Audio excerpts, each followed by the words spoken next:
My mother destroyed my life in 90 seconds, one phone call, 7 cruel words.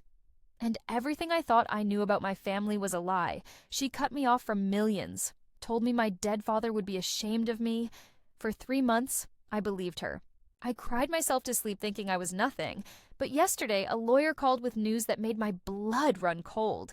My father had left me everything. Every single penny. And my mother? She's about to lose it all. The rain hammered against my apartment window as I stared at the lawyer's business card in my trembling hands. 3 months had passed since my mother's devastating phone call, and I thought I'd heard the worst of it.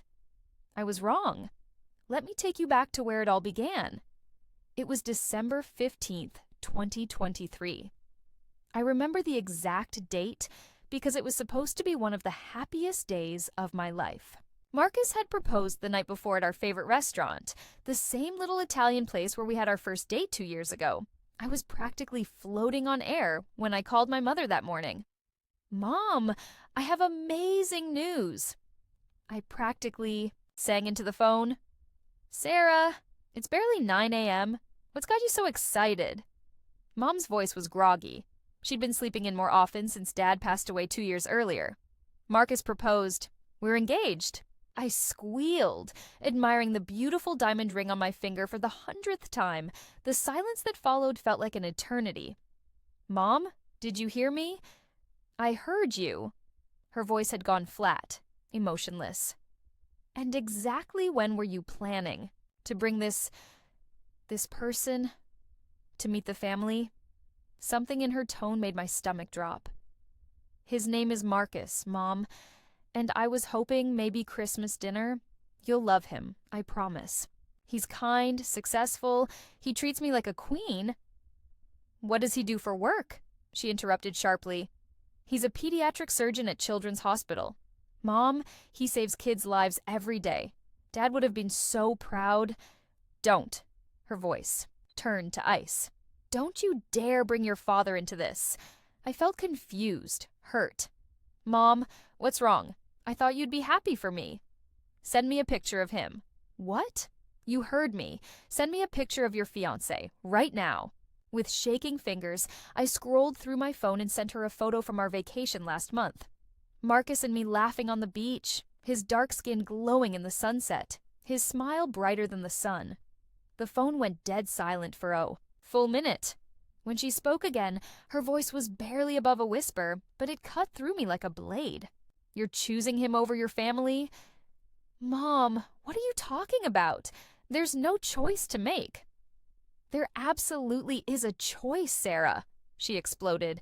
"After everything we've given you, after the private schools, the college education, the opportunities, you're going to throw it all away for what, Mom? Say it." "You know exactly what I mean." My heart was pounding so hard I could hear it in my ears. "No, Mom, I don't. Please, tell me what you mean." "I will not have my daughter married to a black man. I will not have mixed grandchildren. And I will not watch you destroy everything our family has built." The words hit me like a physical blow. I actually staggered backward, grabbing the kitchen counter for support.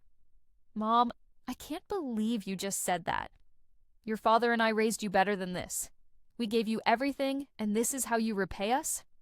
You raised me to judge people by their character." I was crying now, angry tears streaming down my face. "You taught me that love is what matters." "Don't quote my own words back to me," she screamed. "You have no idea what the real world is like, Sarah. You've lived in your little bubble, but there are consequences to these choices. The only consequence I see is losing a mother who I thought loved me unconditionally. If you marry him, you're no longer my daughter. You're cut off forever, Sarah. The trust fund your father set up for you, gone. Your stake in the family business, gone. Your inheritance, every last penny, gone. You made your choice. Mom, please." The line went dead. I called back immediately. It went straight to voicemail. I called 10 more times. Same result. That was 3 months ago, and it was the last time I spoke to my mother. Marcus found me sobbing on the kitchen floor an hour later when he came back from his morning jog. Baby, what happened? He dropped to his knees beside me, pulling me into his arms. Through broken sobs, I told him everything. His face went through a range of emotions: hurt, anger, disappointment, but never surprise. "I'm sorry," he whispered, holding me tighter. "I'm so sorry." "You're not surprised, are you?" I looked up at him through my tears. He was quiet for a long moment. "I hoped I was wrong. I hoped your family was different. Have you dealt with this before?" He nodded slowly. "My ex-fiancé's family. 2 years ago. Her father literally offered me money to disappear. My heart broke for him all over again. Marcus, I'm so sorry. I had no idea people still—" "Hey!" He cupped my face in his hands. "This isn't your fault, and it's not mine." The law office of Martinez and Associates sat on the 32nd floor of a gleaming downtown skyscraper. As I rode the elevator up, my hands wouldn't stop shaking. Marcus squeezed my hand tighter. "Whatever happens in there, we face it together," he whispered. But nothing could have prepared me for what I was about to learn. Robert Martinez was a distinguished man in his 60s, with kind eyes and graying temples. But the moment I sat down across from his mahogany desk, his expression turned deadly serious. "Miss Chen, what I'm about to tell you will be difficult to hear. Your mother has been lying to you about your father's will for 2 years. My heart stopped. "What do you mean?" He opened a thick manila folder and pulled out several documents. "Your father came to me 6 months before he died. He was very sick, but his mind was completely sharp. He made some significant changes to his estate planning." "What kind of changes?" Mr. Martinez leaned forward. "Sarah, your father left you everything. The house, the business, the investments, the trust funds, all of it. Your mother was left a modest living allowance, but you are the primary beneficiary of an estate worth approximately $47 million. The room started spinning. Marcus caught my arm as I swayed in my chair. "That's impossible," I whispered. "Mom said Dad left everything to her. She said I only got a small trust fund that she could control." "That's the first lie." His eyes were sympathetic but firm.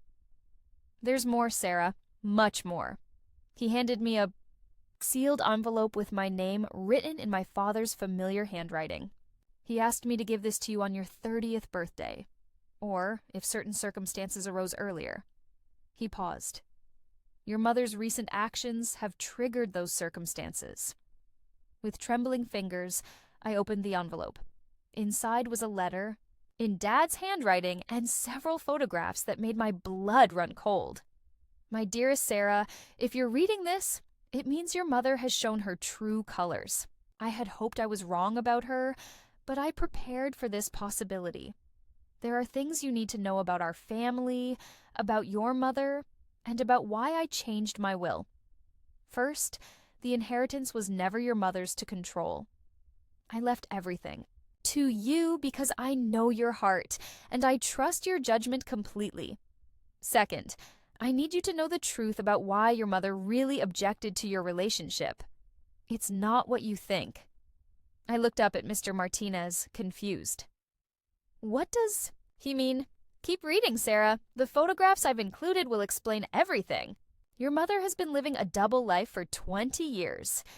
With shaking hands, I picked up the first photograph. It showed my mother at what looked like a charity gala, but she was wearing an expensive evening gown I'd never seen before. Standing next to her, with his arm around her waist, was a man I didn't recognize. The timestamp on the photo was from just 6 months ago.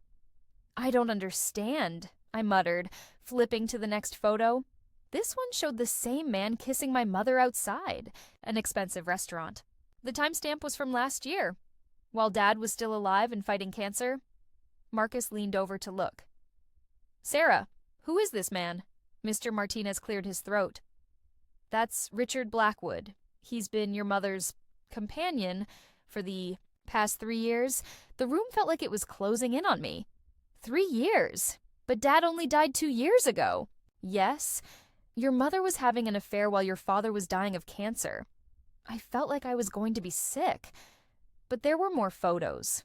The next one showed my mother and this Richard man at what looked like a real estate office, shaking. Hands with an agent. They've been planning to sell the family home, Mr. Martinez explained. The home that now legally belongs to you. But it was the last photo that destroyed me completely. It showed my mother, Richard, and a little girl who couldn't have been more than 5 years old. They were at a park, and the little girl was calling my mother Grandma. "Who is this child?" I whispered. Mr. Martinez's expression grew even more somber. "That's Rebecca, Richard's granddaughter. And Sarah, there's something else you need to know about Richard." He pulled out another document. "Richard Blackwood is the CEO of Blackwood Industries. It's a major competitor to your family's business. And according to your mother's emails, which your father had been monitoring, they've been sharing confidential business information for years. She was committing corporate espionage? It gets worse. They've been systematically moving assets out of the company, selling off valuable properties, liquidating investments. They thought they had 2 more years before the will would be read. And you'd find out my head was spinning with rage and disbelief. So when she cut me off, she was buying time. She needed you out of the picture so she could continue looting your inheritance." He paused. "But there's one more thing, Sarah. The most important thing." He handed me the final page of my father's letter. "Sarah, I know you're probably feeling betrayed and angry right now, but I need you to know something about your mother's reaction to your engagement. Her objection isn't really about Marcus being black. It's because Richard has been poisoning her mind against interracial relationships for years. You see, Richard's first wife left him for a black man 20 years ago, and he's never gotten over it. He's been filling your mother's head with his hatred and prejudices. Your mother wasn't always like this. The woman I married believed in love above all else.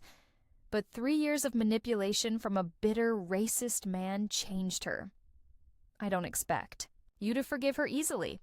What she's done is unforgivable. But I wanted you to understand that the mother who raised you with love and acceptance was real. This new version of her is a product of manipulation and greed. Use your inheritance wisely. My darling daughter, live your life with love. Marry the man who makes you happy. And don't let anyone else's hatred dim your beautiful light. All my love, always." Dad, I was sobbing by the time I finished reading. Marcus was rubbing my back, trying to comfort me, but I felt like my entire world had been turned upside down. "There's one more thing," Mr. Martinez said gently. "Your father included a video message for you." He turned his computer screen toward me and pressed play. Dad's face appeared on the screen, gaunt and pale from chemo treatments, but his eyes were bright and determined. "Hi, sweetheart. If you're watching this, it means I was right about your mother, and I'm so sorry for that. But I need you to know that you are stronger than whatever she's put you through." His voice was weak but filled with love. "I've been watching her change over the past few years, and it breaks my heart. The woman I married is still in there somewhere, but she's made choices that I can't forgive." He coughed, and I could see how sick he was. "I've left you everything because I know you'll use it to help people, to build something beautiful with Marcus. Yes, I knew about him, and I was so happy for you, and to live a life filled with love instead of hatred." Dad's image smiled at me from beyond the grave. "Don't let her steal your joy, Sarah. You deserve all the happiness in the world." The video ended, and I sat in stunned silence. Mr. Martinez handed me a tissue. "So what would you like to do about all this, Sarah?" I looked at Marcus, then back. At the lawyer, a strange calm was settling over me, replacing the shock and hurt. "I want to take back everything that's mine," I said quietly. "Every single thing." "That's going to mean a legal battle. Your mother won't give up without a fight." I thought about the past 3 months, the sleepless nights, the tears, the way she made me feel worthless and unloved, the way she tried to destroy my relationship with Marcus. "Let her fight," I said, my voice growing stronger. "She's been stealing from me for 2 years. She's been living off my money while telling me I was cut off. She's been planning to sell my father's house to fund her new life with her boyfriend. I stood up, feeling more determined than I had in months. And worst of all, she made me believe that my father would be ashamed of me. She used his memory as a weapon. Marcus squeezed my hand. What's the first step? Mr. Martinez smiled for the first time since I'd arrived. We serve her with papers. Today. We freeze all the accounts she's been accessing. We put a stop on the house sale, and we audit every single transaction she's made in the past 2 years. How long will this take? Given the evidence your father collected, probably about a month. She doesn't have a legal leg to stand on. I nodded, feeling a mixture of sadness and determination. Do it. All of it. As we prepared to leave, Mr. Martinez handed me one final envelope. What's this? The deed to the house. It's been in your name for 2 years. You can legally go home anytime you want. The house, our family home where I'd grown up, where I'd learned to ride a bike in the driveway, where Dad had taught me to cook in the kitchen, where I'd brought Marcus to meet my parents for the first time. The house my mother had been planning to sell to fund her new life. I looked at Marcus. Ready to go home? He grinned. I thought you'd never ask. But as we walked toward the elevator, I had no idea that the biggest shock was still waiting for me at the house, because my mother wasn't the only one who had been lying to me. The truth about my family was so much darker than I could have ever imagined. The wrought iron gates to my childhood home stood open for the first time in 3 months. As Marcus and I drove up the familiar winding driveway, my heart was pounding so hard I could hear it over the engine. Everything looked exactly the same. The perfectly manicured gardens, the fountain in the center of the circular drive, the ivy-covered mansion where I'd spent the first 18 years of my life. But knowing what I knew now, it all felt different. Tainted. Are you sure you want to do this today? Marcus asked, parking behind a car I didn't recognize. A silver BMW with the license plate RB 2024, Richard's car. He was here. I've waited long enough for the truth, I said, gripping the house key Mr. Martinez had given me. Besides, this is my house now. They're the ones who don't belong here. We walked to the front door, and I took a deep breath before sliding the key into the lock. It turned easily. The moment we stepped inside, I heard voices coming from Dad's old study. My mother's voice, and a man's, presumably Richard. They were arguing. Told you this was a mistake, the man was saying. You should have handled the girl differently. Don't you dare blame me for this. Mom's voice was sharp, defensive. You said the fake will would hold up. Marcus and I exchanged glances. A fake will? I said it might hold up if she didn't ask questions. But now she's got a lawyer involved, and... Hello, Mother. Both voices stopped immediately. I walked into Dad's study with Marcus beside me, my head held high despite the trembling in my knees. My mother stood by Dad's old desk, looking older than I remembered. The past 3 months had aged her. Beside her was a tall man with silver hair and coal blue eyes. Richard Blackwood. Sarah. Mom's face went pale. What are you doing here? I live here. I held up the deed. Or did you forget? This is my house. Has been for 2 years.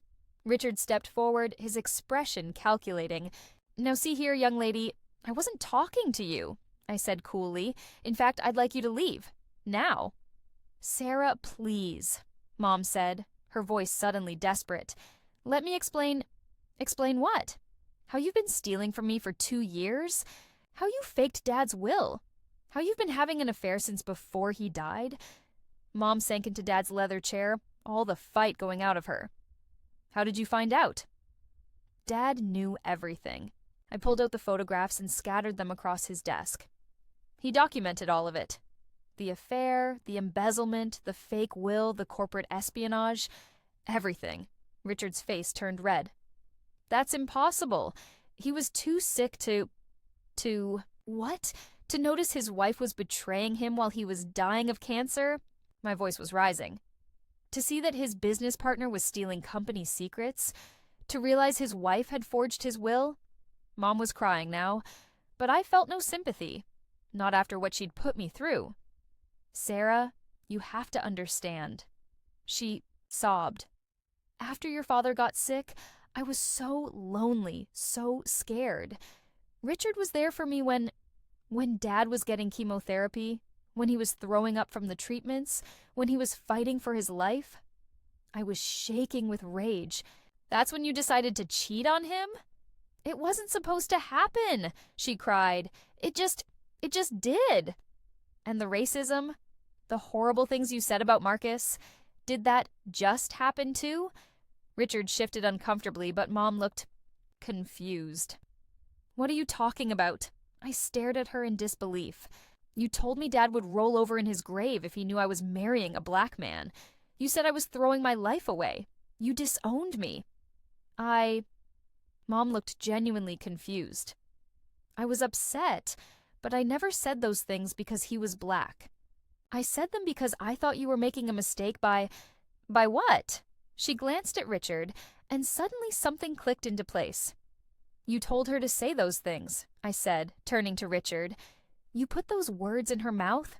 Richard's expression turned ugly. "Your mother needed guidance. She was being too soft. You manipulated her." The pieces were falling into place. "Dad was right. You filled her head with your racist poison because your first wife left you for a black man. How dare you? Get out!" My voice was deadly. "Quiet. Get out of my house. Now." "Sarah," Mom pleaded, "Richard is a good man. He helped me through the darkest time of my life. By convincing you to steal from your own daughter, by helping you forge legal documents, by making you say things that destroyed our relationship." I pulled out my phone. "I'm calling the police. You have 2 minutes to get off my property before I have you arrested for trespassing." Richard grabbed Mom's arm. "Come on, Linda, we don't need this." But as they headed for the door, I called out, "Oh, and Richard, my lawyers will be in touch about the corporate espionage charges. Hope that BMW was worth it because you're going to need to sell it to pay your legal fees." He stopped in the doorway. "You can't prove anything." I smiled coldly. Dad recorded everything. Phone calls, meetings, email printouts. You really thought a dying man wouldn't notice millions of dollars disappearing from his company? The color drained from Richard's face. After their car disappeared down the driveway, I walked slowly through the house I'd grown up in. Everything was exactly as Dad had left it, except for one room. Mom's bedroom, the room she'd shared with Dad for 25 years, had been completely redecorated. Gone were the family photos, Dad's belongings, even the furniture they'd bought together. It looked like a hotel room, but it was what I found in Dad's study that made me sink to the floor in tears. Hidden in his desk drawer was another envelope, with my name on it. Inside was a small key and another note. "Sarah, if you found this, it means you came home. There's one more thing I need you to see. The key opens the safe behind my diploma on the wall. The combination is your birthday. Month, day, year." With trembling fingers, I found the hidden safe and opened it. Inside were dozens more photographs, documents, and a small jewelry box. The photos showed a side of my mother I'd never seen. Pictures of her laughing with Richard while Dad was in the hospital. Screenshots of text messages where she complained about Dad being a burden. Bank statements showing her transferring money to accounts in Richard's name. But the jewelry box contained the most heartbreaking discovery of all. Inside was my grandmother's engagement ring, the ring Dad had promised would be mine someday. Along with it was a receipt showing that Mom had tried to sell it last month for $50,000. The only reason she hadn't succeeded was because Dad had legally transferred ownership to me before he died. Marcus found me sitting on the floor of Dad's study, holding my grandmother's ring. "Hey," he said softly, sitting beside me. "You okay?" I held up the ring. She tried to sell my grandmother's ring. The ring Dad promised would be mine. He wrapped his arms around me. "But she didn't. It's safe. You're safe. And now you know the whole truth." "I feel so stupid," I whispered. 3 months of thinking I was cut off, thinking Dad would be ashamed of me, thinking I'd lost my family forever. "You did lose your family," he said gently, "but not the way you thought. You lost people who were lying to you, stealing from you, manipulating you. That's not a real family." As we sat there in Dad's study, surrounded by the evidence of years of betrayal, I realized Marcus was right. The mother who raised me with love and acceptance had been gone for years. The woman who called me that December morning was a stranger, but just as I was starting to feel like I could move forward, my phone rang. It was a number I didn't recognize. Miss Chen, this is Detective Rodriguez with the Financial Crimes Unit. We need to talk to you about your mother and Richard Blackwood. There's been a development in the case that you need to know about immediately. I looked at Marcus, my heart sinking. What kind of development? Ma'am, I can't discuss it over the phone, but I need you to know this goes much deeper than corporate espionage. We're talking about a criminal organization that's been operating for over a decade. And your mother, she wasn't just a victim. She was one of the masterminds. The phone slipped from my trembling hands. Everything I thought I knew about my family, everything I just discovered, was apparently just the tip of the iceberg. I stared at my phone on the floor, Detective Rodriguez's words echoing in my mind. Criminal organization. Mastermind. My mother wasn't just a victim. She was one of the leaders. Marcus picked up the phone. Detective, this is Sarah's fiancé. She's in shock. Can you give us an hour to process this? I understand, but time is critical. Sarah's mother and Richard Blackwood have just boarded a private jet. We believe they're fleeing the country. My blood ran cold. They're running? Ma'am, we've been investigating a sophisticated fraud network for 3 years. Your mother has been using her position as a grieving widow to target other wealthy widows and widowers. She and Richard have stolen over $200 million from at least 30 families. I felt like the room was spinning. 200 million? Your inheritance was just their latest target, but when you got that lawyer involved, it triggered our investigation. We've been watching them for weeks. Marcus helped me stand up. Detective, what do you need from Sarah? Everything. Every document, every photo, every piece of evidence her father collected. And we need her to testify. 3 hours later, FBI field office. The conference room was filled with agents, prosecutors, and evidence boards covered with photos and documents. In the center of it all was a picture of my mother, but not the broken, manipulated woman I thought I knew. This photo showed her at what looked like a business meeting, confidently shaking hands with well-dressed older men and women. She looked powerful, in control, completely different from the grieving widow act she'd been putting on. Your mother is Linda Chen Martinez, Detective Rodriguez explained. That's one of 6 aliases she's used over the past 15 years. 6 aliases? I whispered. Agent Sarah Williams, a sharp-eyed woman in her 40s, spread out more photos. Linda, Patricia, Margaret, Susan, Elena, and Maria. She targets recently widowed individuals with substantial estates. She befriends them during their grief, gains their trust, and then systematically drains their accounts. But she was married to my father for 25 years. That's what makes her so good at this, Agent Williams said grimly. She actually was grieving. Her pain was real, which made her incredibly convincing to other grieving spouses. Detective Rodriguez pulled out a thick file. Richard Blackwood runs the operation. He identifies the targets, Linda befriends them, and together they steal everything. But Sarah, your father's case was different. Different how? Your father wasn't a target. He was her husband, her cover story. But somewhere along the way, she got greedy. She decided to steal from her own family, too. Agent Williams handed me a transcript. We have recorded phone calls between your mother and Richard. Listen to this. She pressed play on a small device. Linda's voice. The old man is getting suspicious. He's been asking questions about the business accounts. Richard's voice. How much time do we have? Linda. Maybe 6 months. The cancer is spreading faster than expected. Richard. Perfect. We can clean out everything and make it look like medical expenses. Linda. What about Sarah? Richard. She's trusting, naive. We'll tell her daddy left everything to mommy and she'll believe it. By the time she figures it out, we'll be in Switzerland.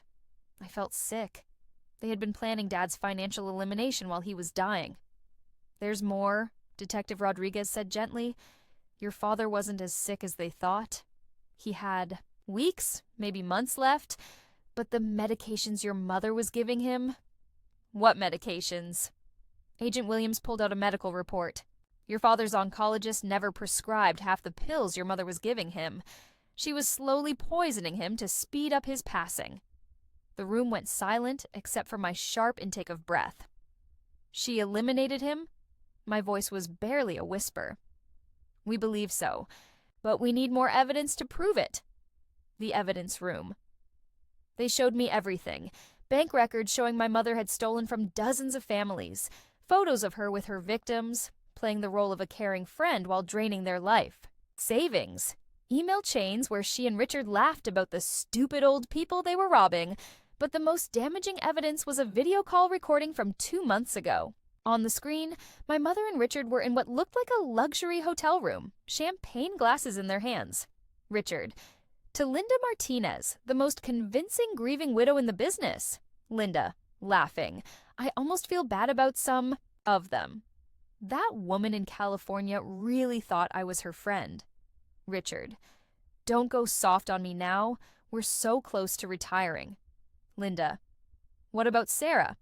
Richard: what about her? She's out of the picture? Thinks Daddy would be ashamed of her mixed-race babies. He laughed cruelly. Playing the racism card was genius. Linda: I still feel bad about that. I do love her, you know.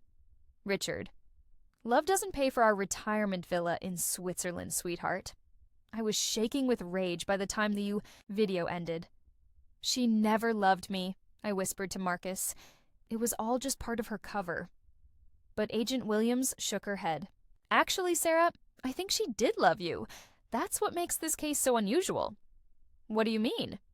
Your mother kept detailed records of everything, except you. There are no plans to steal from you anywhere in her files until after your father got sick. I think you were the one real thing in her life of lies. Then why? Because Richard convinced her that you were a liability, that loving you was a weakness that would expose them. Detective Rodriguez leaned forward. Sarah, we need your help to stop them. They're not just running from this case. They have a whole new list of targets in Europe. Wealthy widows and widowers who have no idea what's coming. The airport. 2 days later, I stood in the international terminal, wearing a wire and feeling terrified. The plan was simple. My mother and Richard thought they had gotten away clean. They were meeting one final target, a supposedly wealthy widow named Elena Rostova, who wanted to invest in their European venture. Elena Rostova was actually Agent Williams in disguise. Remember, Detective Rodriguez's voice crackled in my earpiece. We need them to confess to your father's elimination. Get them talking about the medications. I saw them before they saw me. My mother looked different with shorter, darker hair, but I'd recognize her anywhere. Richard was beside her, looking nervous. When Mom spotted me, her face went white. Hello, Mother. She tried to run, but agents were already closing in from every direction. Sarah! She screamed as they handcuffed her. Sarah, please, you don't understand. I understand everything, I said quietly. I understand that you eliminated my father. I understand that you've been stealing from grieving families for 15 years. I understand that you never loved me. I was just part of your cover story. That's not true. Tears were streaming down her face. Sarah, I did love you. I do love you. Everything I did was to secure our future. Our future? I laughed bitterly. You were planning to disappear to Switzerland with Richard. There was no our future. Richard was fighting against his handcuffs.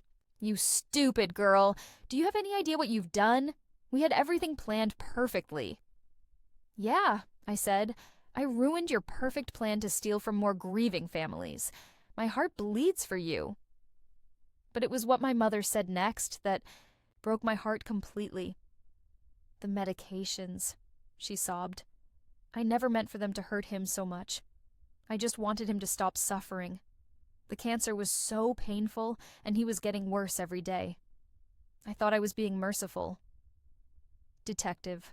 Rodriguez stepped forward. Linda Chen, you're under arrest for the elimination of David Chen and conspiracy to commit fraud.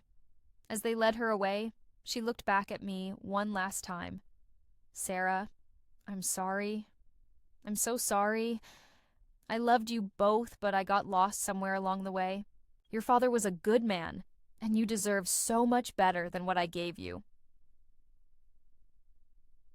6 months later, the courthouse steps, the trial was over. Mom got life in prison without parole for Dad's elimination, plus an additional 25 years for the fraud conspiracy.